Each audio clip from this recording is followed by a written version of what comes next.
Good morning, good afternoon, good evening, everybody. My name is Barry Braster, and I am pleased to host this webinar today for you called HyperSTE Content Optimization in the Cloud. Before we get started, I'll briefly introduce myself to you. My name is Barry Braster. I'm the Technology Director at Edaplan for Solutions and Technologies. Been in the business of technical documentation for close to 20 years now, and well, I've done quite a few things. The main aspect of my working with Edaplan and other the company TripleA before that was with regards to controlled language. So I've managed multiple implementations there, and my team has trained over 3,000 technical writers around the world. So you can find me on LinkedIn. That's my email address. And yeah, pleased to host this webinar for you today. Before we get started, on the right-hand side, you see, just for household purposes, that would be your go-to webinar screen. You can use that to ask questions. I'm not going to answer them during the presentation. I will hold those up for the last 5 or 10 minutes or so. So this is going to be a 30-minute webinar, and the last 5 to 10 minutes I will open up the questions and hopefully be able to answer those to the best of my ability. So let's go ahead and get started. Very briefly about the company. Edaplan, 3,500 people this year. 3 service areas. So I am part of the technical documentation solution area. We have about 600 technical writers. We use controlled language and HyperSTE on a day-to-day basis. So we are kind of our own customer in that regard, but more about that in a moment. And then we are also quite large in engineering as well as software and embedded solutions, so on the IoT side. So there was already one question. Just make sure that is there sound? Yeah, it should be. You should be able to hear me. The microphone is on my side, so please make sure that you're all using that. So perhaps you're more than welcome, any one of you, to let me know in case you're not able to hear me.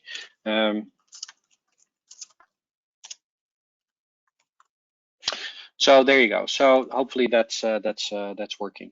Okay, so that's enough about Edaplan. Then today about today's topic. Let's start with this comment here: the importance of delivering quality content. So I kind of want to paint a picture here from different angles, but if we look at industry trends at the moment, then if companies are outsourcing content development, right, so writing content to, for instance, best cost countries, that is something that actually can work. But we have to be aware of certain content standards that need to be met. So what I mean with that is, if you have writers in Europe, if you have writers in North America, but if you have writers in countries like India and China and maybe other countries, Vietnam, Singapore, the Philippines, how do you then ensure that everyone, all these different writing teams, meet the same standards for writing? Because at the end of the day, you as an end user, when you read information from your whatever the product that you buy, and it comes with technical information, then it shouldn't really matter where that content was written, right? So there are certain content standards, and how do you actually ensure that if you do outsource, that these content standards are being met? Then Asian companies, we see that quite a bit in the last few years, are globalizing their products. So they're taking the products that are quite known in, for instance, in China, and they're taking them out and globalizing them. Then, of course, it's also important that for the products that they sell abroad globally, that they need to meet certain standards. Now, most of them are Western standards, but generally speaking, whether it's ANSI or European directives or other types of standards, it's something that if you want to sell in the US or in Europe, then that's something that your content also needs to take into account. We are also in the era of digitization. So if you're moving to PaaS models, and PaaS is product as a service, where rather than selling a machine, for instance, you're basically giving that machine to customers, and then they only pay you based on usage. Well, then, if that's the case, then it's in everyone's interest, of course, that the downtime of that product is minimized, and good content can actually play a key role there as well. And then in the area of experienced service engineers that nowadays are well, they're becoming older and older. So you actually see a trend of very experienced service engineers retiring or stopping with work, and they're actually being called back by companies because of the knowledge that they normally have in their heads is not really documented. So in other words, to facilitate good knowledge transfer, it's also important that, well, content, whenever you have content that's normally in the heads of these experienced service engineers, that it's also documented so that the next generation can pick this up quite well. So in other words, content is no longer about meeting legislation, as it was in the classic model many years ago, where you basically had to have content in part of your documentation because of European legislation. It's more about how to best service your customers, and content actually plays quite an important role there. Briefly about HyperSTE, then it's been around since 2002. It's a plugin to your authoring environment, so it's integrated in a number of tools like Word, FrameMaker, Arbortext, Oxygen, Flare, and others. And what it does, it helps you create clear, concise, and consistent content. So these 3 C's basically. It helps you create content that is in line with legal requirements. If you have a mandatory requirement to meet certain content standards, for instance, then it can help you there. If you have style guides, it helps you there, and content strategies, if you have that in place, it can definitely facilitate those. And it can actually make content more cost effective by, for instance, saving translation costs, but more about that in the next slide. I'll be showing a few things today, including the corporate terminology viewer, a new feature that we have, as well as Active Directory, so single sign-on support. And we have it available as an on-premise version, and since last year, we've now also introduced a cloud version that's a subscription model. So what it does is it helps you create content so that products are safe to use. Right, so safety is a really important aspect. If you're, for instance, in the heavy machinery industry or in aerospace, for instance, then you can see that content, how a product is assembled or used or maintained, for that matter, is very, very important. You need really good, for instance, service information for that matter. Having one voice towards your audience, having writing guidelines and terminology management so that everyone uses the same terms. Otherwise, if you're using one term with multiple meanings, or you're using multiple terms with the same meaning, you can cause confusion amongst your customers. So you need to align your writers, whether they are locally or globally established with your strategic content goals, and align those. Creates content efficiency. I mentioned that already, but it does that across the board, helping you meet those legal and regulatory requirements like ASD ST100 if you're in aerospace and defense, like other style guides, Microsoft Manual of Style, Chicago Manual of Style, and others. And then, of course, with metrics, it can help by helping you reduce translation costs, decrease time to market, and providing or giving efficiency in your editorial and quality assurance work. And last but not least, it facilitates future-proof content.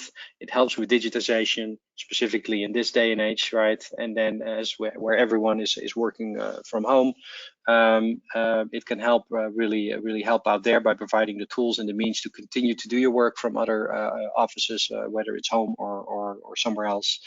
And even help you with your artificial intelligence strategies. That's what AI stands for. Then some important implementation steps before I go into the demo. Really important to mention here is that HyperSTE is part of the solution. So it's really these 4 that I'm specifically mentioning here. It's important, number 1, that you standardize on your terms. and we can help with that. That's a professional service that we provide. But have your term standardized so that I mentioned it already earlier, that one term can only have one meaning, that you cannot use multiple terms with the same meaning.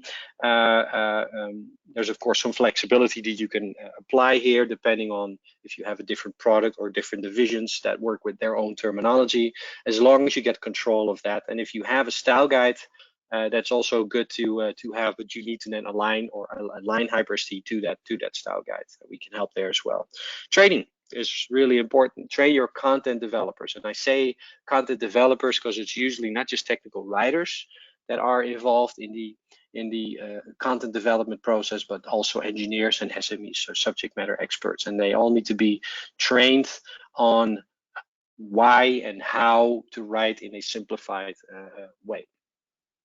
It then also helps to analyze your content, to define your roadmap, and to help you create those milestones so that you know how much were we spending on translations before, how much are we going to be spending in, for instance, a year from now, and those types of milestones. And then last but not least, I mentioned HyperSTE already. It's embedded in your content workflow and integrated in your authoring and CMS system so that it can help the writer within that particular content creation workflow. Now, before I go into the 2-week free trial, let me go ahead and open this up for you.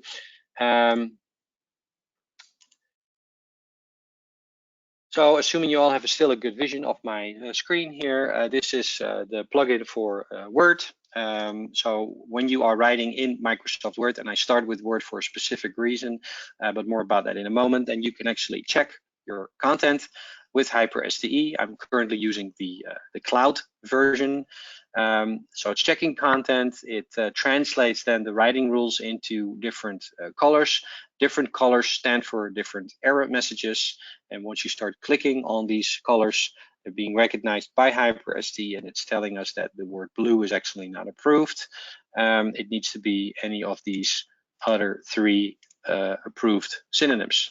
In this case, it's permitted, and we can go ahead and just simply do a replacement there. So it can help you with word for word replacements, but it can also give you tips, suggestions on other writing rules. So it comes with about 60+ writing rules or so that I'll dive into in a moment with you.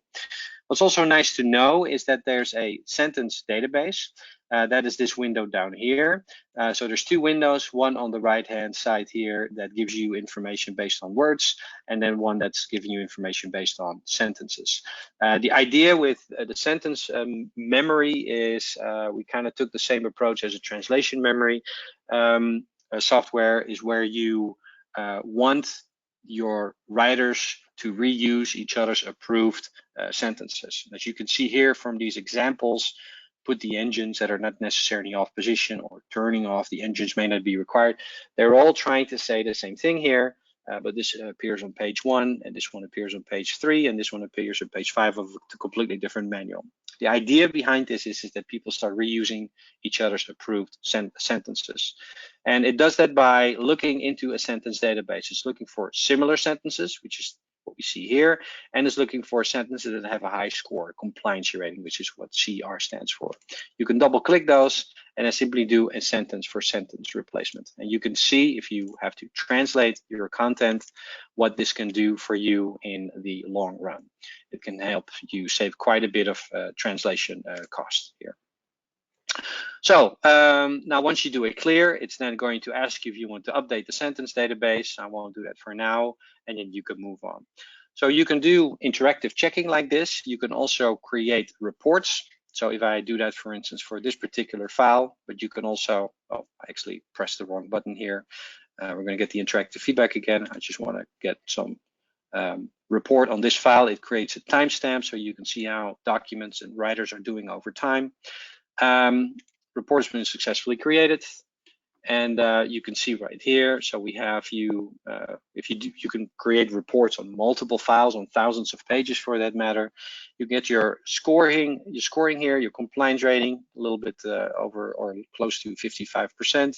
Your document ratings, readability, class Kincat grade, translatability, with some call outs just to show you how well the document is doing, and some other statistics. And then in the bottom here, you can see what the big problem areas still are in their frequency order.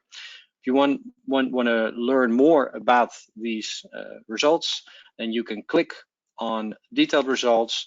For instance, go to terminology and spelling. And you can see based on frequency or on terms, alphabetical order, you can see how good or how bad you're doing. This is really, for instance, really helpful when you start off and you don't have a dictionary yet, to see where you are. Once you have that dictionary in place, it's then a good idea to again do some kind of a baseline measurement, so that you know where you are, where the big problem areas are, that you, for instance, can focus on those first. 60 plus writing rules or so that are easily categorized in these 4 subcategories: terminology, spelling, grammar, length, style, and structure. Now, these are all customizable. So when I go to the settings, and in this case, I can log on through the cloud, but again, we also provide an on-premise version.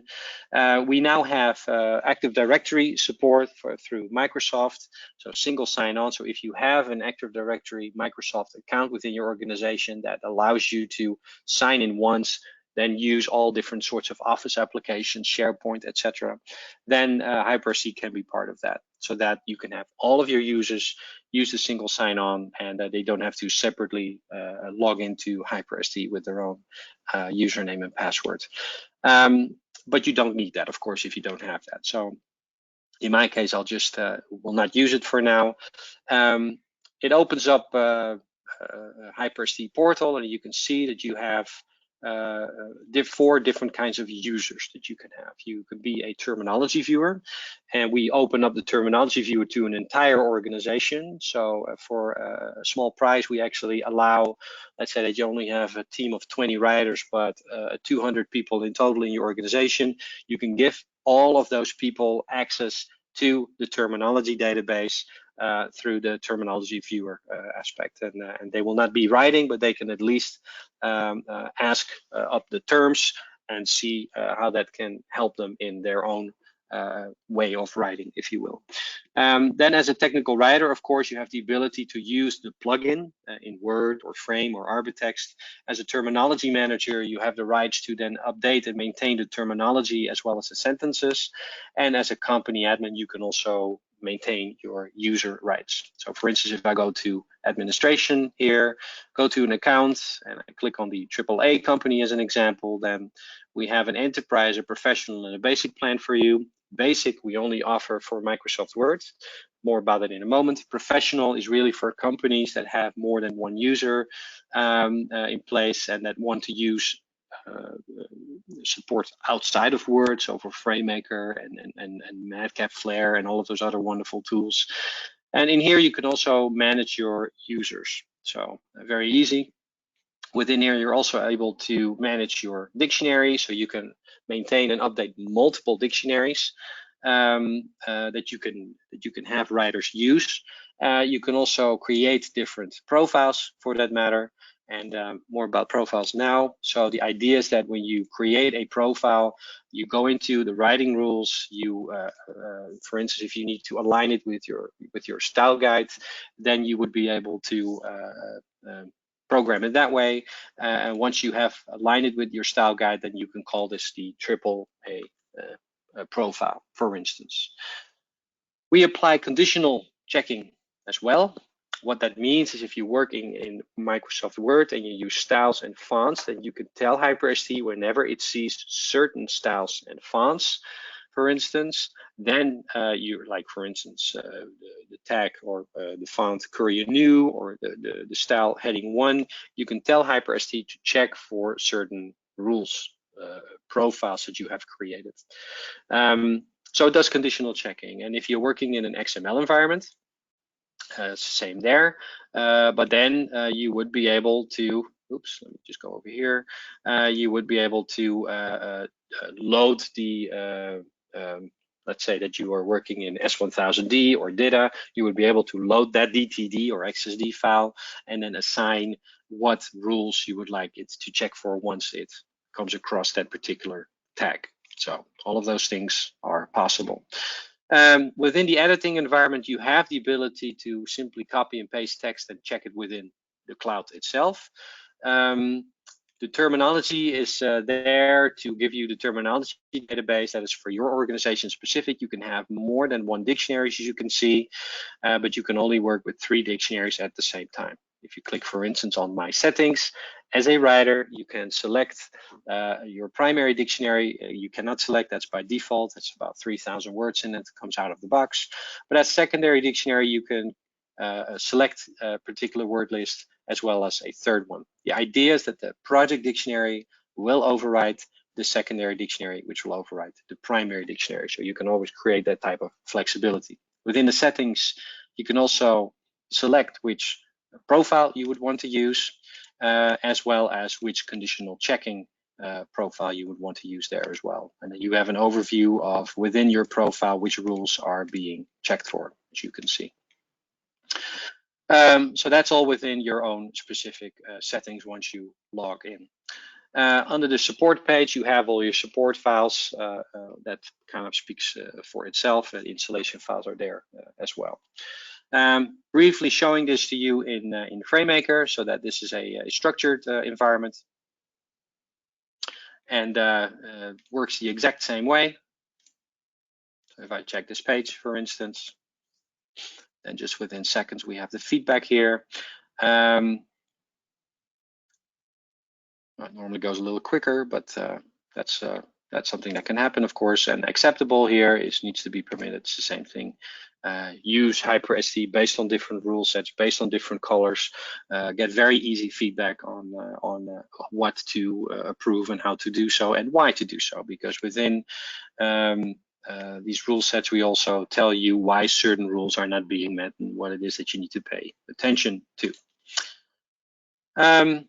So yes, going back to the, let me just clear out here. Going back to the presentation, what's also new now is that we offer a 2-week trial. So when I go online to the website, which is simplifiederenglish.net or .com, and I go to plans and pricing, we see that we have done some updates here, and that HyperSTE Basic is available now for only €12.50, and it's a little bit over, if I do it in US dollars, then it's a little bit over $13, I believe. So $13.60. We offer the professional version for only around $80 per user per month, and all of those come with a 14-day free trial. You can also purchase it easily online. You can also do it through a purchase order if you will, but just as long as you note that training again is important, as well as building that dictionary. But we can, again, as I mentioned, help out with that.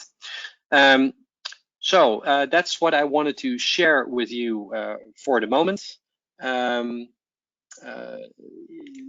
Let's open this up for any questions. How does this differ from Flair's single sourcing? Christine Jacques is asking. Thank you for your question, Christine. Well, this is not about single sourcing. This is about the content itself. So single sourcing, of course, is creating content once and then reusing it for different types of purposes, right? So if you are publishing with Flair, for instance, to HTML or to PDF, and if you're using HTML, is that used online on a computer, or is that published on your phone? This is about single sourcing, of course. What you do with HyperSTE is that content that you read on your phone, on your iPad, on your computer as a PDF file is clear and concise. So it actually helps each other out. So what you do with HyperSTE, you make sure that that content is clear and concise, meeting all of these writing rules, so that your end user can very easily understand you. What you then do with Flair is make sure that that content is then easily published and can be reused for multiple purposes. So that's kind of the difference. So they help each other out there. And then you have another question: how does this integrate with translation services such as Global Link Suite? Well, the way we see it is that English, where you have these types of content standards is mostly, a lot of times in the world, is used as a source file, meaning that if you have to translate, you do not necessarily go from Dutch to Chinese. You usually first go from Dutch to English and then to Chinese. So it's actually better and more cost effective if you write directly in English, and not just in English, but in simplified English in this case, using HyperSTE. And then once that source is clear, concise, and by the way, one of the benefits is that you can actually, thanks to the training, you can reduce your content by sometimes up to 40%, because we teach writers how to stick with the need to know and not so much use the nice to know. Then you can actually get some great content there, and that content then goes to your translation provider, who use tools like Global Link Suite or Trados, or all of these other wonderful tools out there. So the idea is that you use this as a source. I do say that I do have to say that we have integrations with multi-term, for instance, by SDL, but the idea is that you use English as the source file. Also because, for instance, in Chinese, if that's your source language, there's no such thing as simplified Chinese, at least not for technical writing. So that's why something like this is good to do. Any other questions? No other questions? Very good. Then for a 2-week trial, please visit simplifiederenglish.com, where you can also find other information about not just about the tool, but about what's good for content quality. We've written numerous articles there. For any questions to me personally, this is my email address, barry.braster@edaplan.com. These are also the phone numbers in the US and in Europe where you can reach me. You can also ask for a free copy of this booklet that we see the front page here on the right-hand side. 112 pages. We only sell ourselves on the last 2. It's completely free, and we also offer complimentary business case analysis, where you basically send us some sample content. We would run that against HyperSTE, but of course, as I mentioned already, you can also simply ask for a free trial license. Last but not least, other webinars that are coming up with Edaplan. If any of these are interesting to you, feel free to sign up at edaplan.com. So it's going to be actually quite busy. So we have one every day, I believe, of this week. So another one on information maturity tomorrow, how to find suitable AM applications. This one, of course, you can see is in Swedish. And other things. User-centric content is really good, and service parts and 3D printing is something that we can help you out with. So that makes it exactly, well, I'm 1 minute short. So thank you all very much for attending this webinar. And maybe see if there's one more question. No more questions, just a thank you. So thank you very much for attending, and wish you all a very safe and healthy remainder of, well, not just today, tomorrow, but hope we all get through this, of course, in good health and good safety. So thank you all very much. Enjoy the rest of your day. Thank you. Bye-bye.